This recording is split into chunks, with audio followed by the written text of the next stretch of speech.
ಕನ್ನಡ ಪಂಡಿತ Hiremagaluru ಕಣ್ಣನ್ಗೆ notice ನೀಡಲಾಗಿದೆ. Chikkamagaluru tahsildar notice ಅನ್ನು ಜಾರಿ ಮಾಡಿದ್ದಾರೆ. ಯಾವ ಕಾರಣಕ್ಕಾಗಿ ನೋಟಿಸ್? ಹೆಚ್ಚುವರಿ ತಸ್ತೀಕ್ನ ವಾಪಸ್ ನೀಡುವಂತೆ ನೋಟಿಸ್ನ ಕೊಡಲಾಗಿದೆ ಅಥವಾ ಹೆಚ್ಚುವರಿ ತಸ್ತೀಕ್ಗೆ ಆದೇಶವಿದ್ದಲ್ಲಿ ಅದನ್ನ ಪ್ರಸ್ತುತಪಡಿಸಿ ಅಂತ ಹೇಳಿ ತಹಶೀಲ್ದಾರ್ ನೋಟಿಸ್ನಲ್ಲಿ ಸೂಚನೆಯನ್ನ ಕೊಟ್ಟಿದ್ದಾರೆ.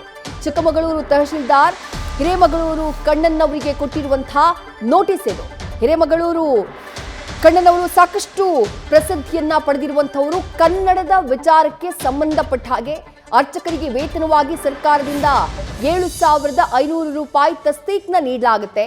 ಕೋದಂಡರಾಮ ದೇಗುಲದ ಪ್ರಧಾನ ಅರ್ಚಕರಾಗಿದ್ದಾರೆ ಹಿರೇಮಗಳೂರು ಕಣ್ಣನ್. ಆದರೆ ಈಗ ಅವರಿಗೆ ನೋಟಿಸ್ ಅನ್ನ ಕೊಟ್ಟಿರುವಂತದ್ದು ಸಾಕಷ್ಟು ಚರ್ಚೆಗೆ ಗ್ರಾಸವಾಗ್ತಾ ಇದೆ.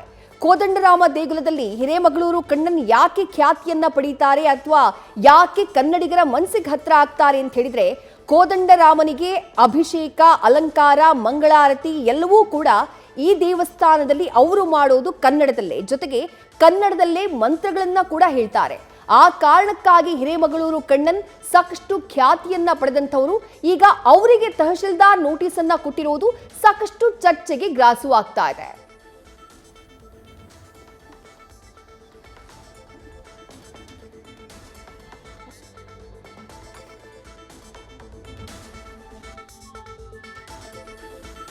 ಅರ್ಚಕರಿಗೆ ವೇತನವಾಗಿ ಸರ್ಕಾರದಿಂದ 7,500 ರೂಪಾಯಿ ತಸ್ದೀಕ್ನ ನೀಡಲಾಗುತ್ತೆ.